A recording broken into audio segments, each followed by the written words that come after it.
जैसे मैं आपसे कहूं मैं इंजीनियरिंग का विद्यार्थी हूं, अब कोई फिजिक्स केमिस्ट्री मैथ पढ़े नहीं और इंजीनियरिंग की किताब उठाए, कह जी अंग्रेजी तो मैंने पढ़ी है, वही अंग्रेजी इसमें लिखी, वही अंग्रेजी इसमें लिखी, मैं इसका इंटरप्रिटेशन कर रहा हूं। अब अंग्रेजी में ग्रेविटी का मतलब है व्यक्तित्व में गरिमा होना, और साइंस में ग्रेविटी का मतलब है G is equal to mass into acceleration. अब समस्या क्या है कि बगैर समझे हुए, मैं विनम्रता से कहना चाहता हूं, जितने भी ये तथाकथित वामपंथी हैं, इसमें से किसी ने वैदिक गुरुकुल में शिक्षा लेने के बाद वेदों पर टिप्पणी की हो तो मैं पूछने को तैयार हूं। और तो और छोड़िए, इनमें से किसी को वैदिक व्याकरण की संस्कृति नहीं पड़ी है। देखिए, लौकिक संस्कृत का व्याकरण अलग है, वैदिक संस्कृत का व्याकरण अलग है। मैं एग्जाम्पल देना चाहता हूं। मकर संक्रांति का पर्व है। संक्रांति का अर्थ होता है नीचे से ऊपर जाना, सूर्य दक्षिणायन से उत्तरायण जाता है।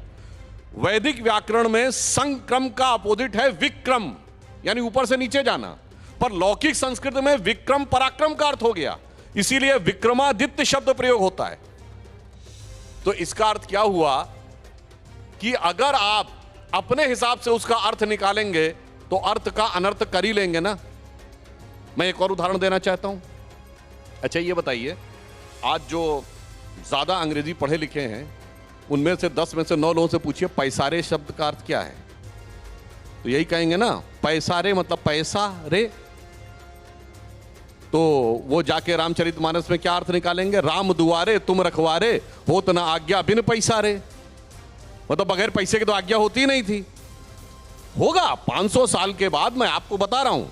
ये भाषाई वैमनस्य पैदा करके जैसे क्षेत्रीय भाषाओं को समाप्त किया जा रहा है, अंग्रेजी पढ़ के संस्कृत पढ़ी जा रही है। जब अंग्रेजी पढ़ के अवधि पढ़ी जाएगी 500 साल के बाद, तो कहा जाएगा पैसा रे का अर्थ यही पैसा रे था, और देखो ये भी प्रमाण है कि राम के काल में भी पैसा देने के बाद ही गवर्नमेंट ऑर्डर निकलता था। ऐसे ऐसे एब्सर्ड बातें करने का प्रयास। और अंत में एक बात विनम्रता से कहूंगा, सिर्फ हिंदू धर्म में यह है, इस्लाम में बताइए, मुफ्ती, मुकर्रम, बारी, मौलवी, किसी की हैसियत है उसके अलावा कोई कुछ बोल दे। क्रिश्चियनिटी में आर्क बिशप, कार्डिनल, फादर, किसी की हैसियत है कोई बोल दे। जो लोग बैठे हमारे विरोध में, मैं हैसियत शब्द का प्रयोग कर रहा हूं। अगर हैसियत है तो बोल के दिखाएं, मगर यहां पर कोई भी बोलेगा, कुछ भी बोलेगा, बगैर पढ़े लिखे बोलेगा, जानकारी के बगैर बोलेगा। मैं एक सुनवा रहा हूं आपको। Wherever you find a kafir, into bracket Hindus, wherever you find a kafir, you kill them. नहीं, मैंने सिर्फ ये कहा, मैंने ये कहा कि हैसियत हो तो बोलिए। एक एक करके बहुत साफ कह रहे हैं, वो बहुत साफ कह रहा है, मैं नहीं बोल रहा हूं। इनके लोगों के द्वारा संज्ञा प्राप्त शांति का मसीहा जाकिर नायक कुरान की एक आयत को उद्धृत करते हुए कह रहा है, और कह रहा है Wherever you find काफिर, स्कोप नहीं छोड़ा इंटरप्रिटेशन का, इन A bracket Hindus kill them.